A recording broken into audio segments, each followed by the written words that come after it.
आप सभी के एग्जाम नगरी के यूट्यूब स्टडी प्लेटफॉर्म पे स्वागत है। जैसा कि हम आपके लिए UP triple SC plus UPVSC TGT PGT UP TET CTET शिक्षक भर्ती एसएससी व शिक्षा जगत से रिलेटेड जो भी खबरें होती हैं व फिर सामान्य ज्ञान से जुड़ी खबरें, दैनिक जीवन से जुड़ी हुई खबरें जो आपको आगामी एग्ज़ामों में बहुत ही महत्वपूर्ण भूमिका निभाती हैं, वैसी खबरें तो सभी खबरों को एक जगह एक प्लेटफॉर्म पर लाने के लिए एक एग्ज़ाम नगरी हमेशा से कोशिश करता आ रहा है और कर रहा है, जो कि सभी खबरें आपको एक ही प्लेटफॉर्म पर मिल सके।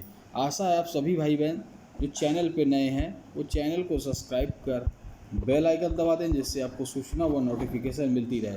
देखिए ये जो खबर है ये 30/5/2023 की यानी कि आज की डेट की है और डे बाय डे प्रत्येक दिनांक की खबरें, प्रत्येक तारीख की खबरें आपको रोज़ मिलती रहती है। उसी क्रम पर ये आज 30/5/2023 की खबरें हैं और प्रमुख समाचार पत्रों में जो जितने भी समाचार पत्र होते हैं जिनमें प्रमुख रूप खबरें छपती है, उन्हीं खबरों को एक जगह एकत्रित कर आपके सामने समकक्ष पेश किया जाता है, जिससे आपको रिजल्ट संबंधी, आंसर की संबंधी या भर्ती संबंधी सूचना या कोर्ट न्यूज़ सूचनाएं आपको मिल सके। तो ये एग्ज़ाम नगरी करता आ रहा है। तो आशा है आप भी चैनल पर जो नए हैं अभी तक सब्सक्राइब नहीं किया, सब्सक्राइब कर ले और बढ़ते हैं आगे। देखिए 69,000 शिक्षक भर्ती से रिलेटेड न्यूज़ है। 19,000 सीटों में आरक्षण मुद्दे पर सुनवाई अब 17 जुलाई की होगी। लखनऊ से खबर है 69,000 शिक्षक भर्ती में 19,000 सीटों पर हुए चयन पर एकल पीठ के फैसलों को आरक्षण मुद्दे पर चुनौती देने वाली विशेष अपील पर सोमवार को सुनवाई पूरी नहीं हो सकी। इलाहाबाद हाईकोर्ट ने लखनऊ पीठ के मामले को अगली सुनवाई 17 जुलाई को नियत की है। न्यायमूर्ति रंजन राय और न्यायमूर्ति मनीष कुमार की खंडपीठ ने यादें खुद को आरक्षण पीड़ित बताने वाले 13 अभ्यर्थियों की अपील पर दिया। इन अभ्यर्थियों का कहना है कि इस भर्ती में 19,000 के आसपास सीटों का आरक्षण घोटाला हुआ। बेसिक शिक्षा नियमावली 1981 तथा आरक्षण नियमावली 1994 का उल्लंघन कर आरक्षित वर्ग के अभ्यर्थियों को इस भर्ती पर ठीक तरह से ओवरलैपिंग नहीं कराई गई, जिस तरह पूरी तरह से गलत है।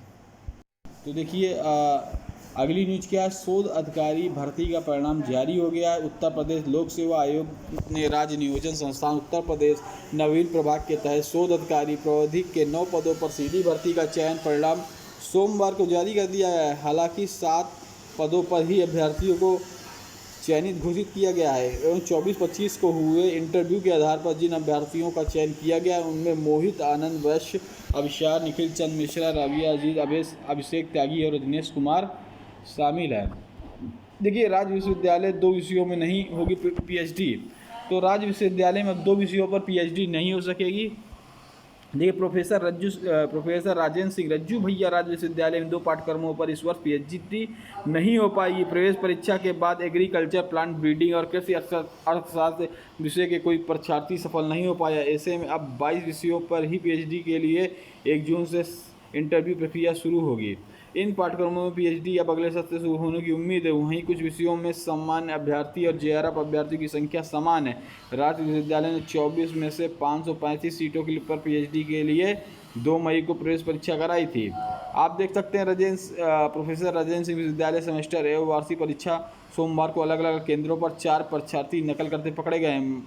मंडल में दोनों पालियों में कुल 70,280 परीक्षार्थी परीक्षा में सम्मिलित हुए हैं। देखिए छात्रों की समस्याओं का त्वरित होगा निस्तारण।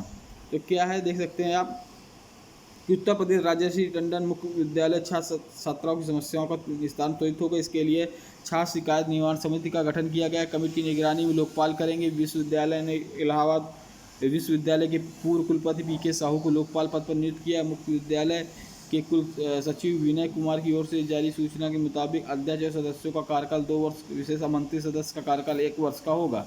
लोकपाल की नियुक्ति पद ग्रहण करने की 3 वर्ष की अवधि 70 आयु वर्ष पूर्ण करने तक इनमें जो भी पहले हो के लिए होगा। छात्र शिकायत निवारण समिति उन्हें शिकायतों को सुनेगी जिनका निराकरण संबंधित पोर्टल पर नहीं हो पा रहा है।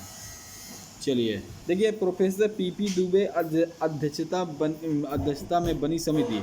तो सीमा सिंह निर्वा जो गठित समिति का अध्यक्ष कृषि विज्ञान विशाखा निदेशक प्रोफेसर पीपी दुबे को बनाया गया है।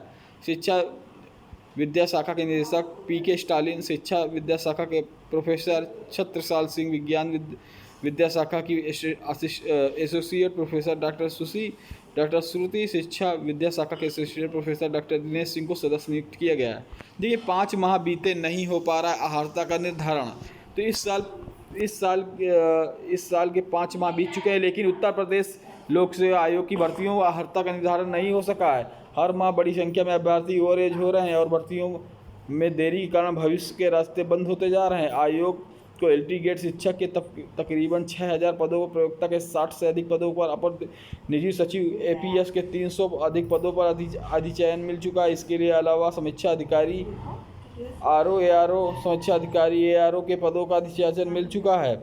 लेकिन सभी भर्तियों की समक्ष अहर्ता का पेच फंसा हुआ। इन सभी भर्तियों को आयोग पिछले साल ही पदों के अधियाचन मिल चुके। आयोग की समकक्ष अहर्ता स्पष्ट करने के लिए शासन को पत्र भी लिखा था। इसके लिए कई बार रिमाइंडर भी भेजे गए, विभाग को पत्र लिखे गए, लेकिन अब तक समकक्ष अहर्ता को लेकर स्थिति स्पष्ट नहीं हो सकी है।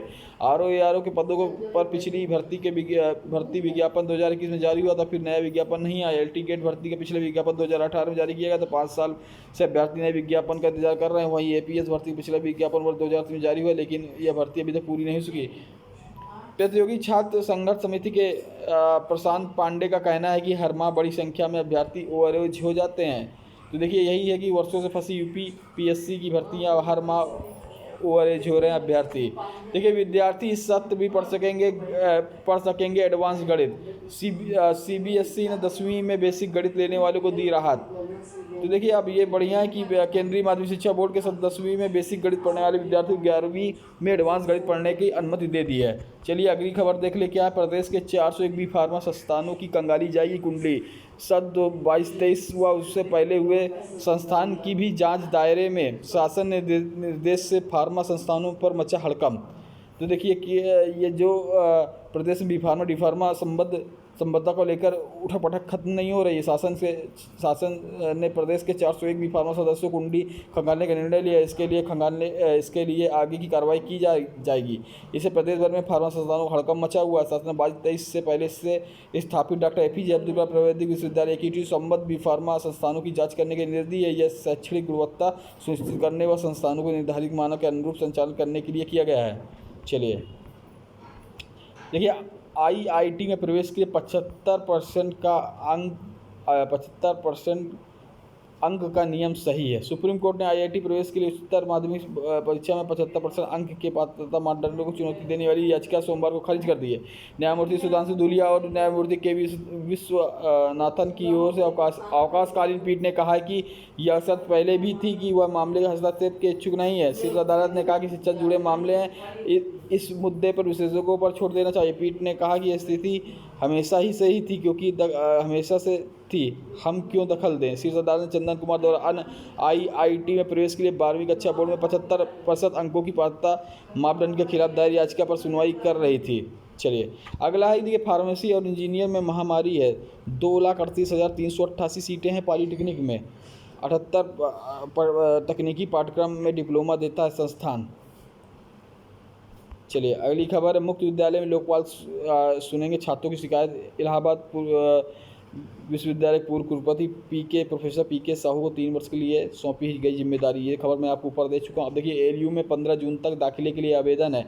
लखनऊ विश्वविद्यालय 23-24 स्नातक और स्नातक व स्नातक प्रबंध पाठ्यक्रमों में एडमिशन के लिए आवेदन की अंतिम तारीख बढ़ा दी गई है। 15 जून से कोर्सों को आवेदन कर सकेंगे। इस संबंध में कुल सचिव संजय मेधावी द्वारा आदेश जारी किया। कुल सचिव ने बताया कि एलयू में ऑनलाइन प्रवेश प्रक्रिया चल रही। स्नातक पाठकों में एनईपी के तहत BSc BA maths, BSc biology, BCom प्रवेश के लिए जा रहे हैं, जबकि BCom honours Shastri, LLB, integrate 5 वर्षीय BBA, BFA, BA, BSc yoga, BK renewable energy कॉलेजों में, बीएससी एग्रीकल्चर, ऐसे बीएलएड, डी फार्मा, बीजीएससी के फार्म के ऑनलाइन आवेदन की अंतिम तिथि 15 जून तक बढ़ा दी गई है। इससे पहले यह तारीख 31 मई तक थी। वहीं सीआईपीजी कॉलेज के आवेदन की तारीख 30 जून तक बढ़ा दी गई है।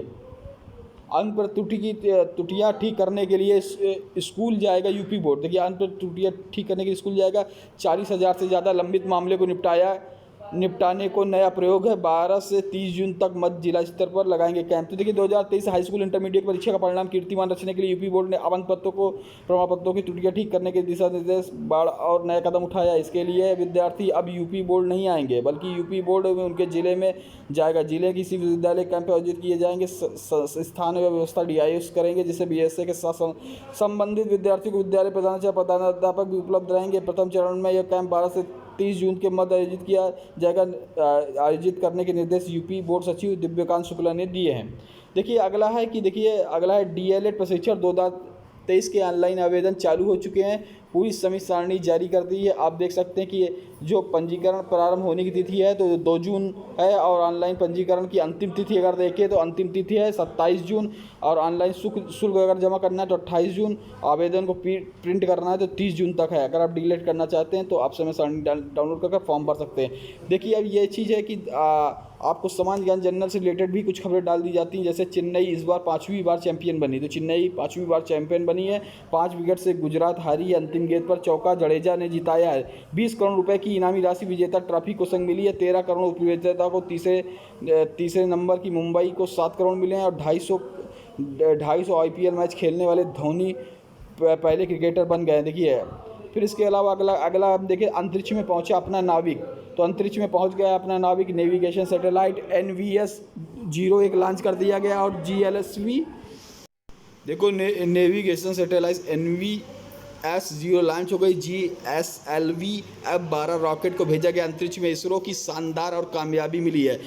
51.7 मीटर लंबा रॉकेट है और 2232 किलो वजन है NVS-01 का। 10:42 बजे सोमवार को सुबह हुआ प्रक्षेपण और 11:01 बजे ये उपग्रह GTO पे स्थापित होगा। ऐसे 5 उपग्रह भेजने की तैयारी है। जुलाई में लॉन्च होगा चंद्रयान-3। ये रही आज की कुछ प्रमुख खबरें जो आपको सम्मान ज्ञान या विद्यार्थी जीवन जुड़ी खबरें, चाहे यूनिवर्सिटी हो, SSC हो, चाहे अन्य बैंक से रिलेटेड कोई भी खबरें हो, आपको यही एक प्लेटफॉर्म पर मिलती है। वो प्लेटफॉर्म है एग्जाम नगरी का। आप सभी भाई बहन चैनल सब्सक्राइब कर बेल आइकन दबा दे। जय हिंद, जय भारत। कल फिर मिलेंगे नई खबरों के साथ।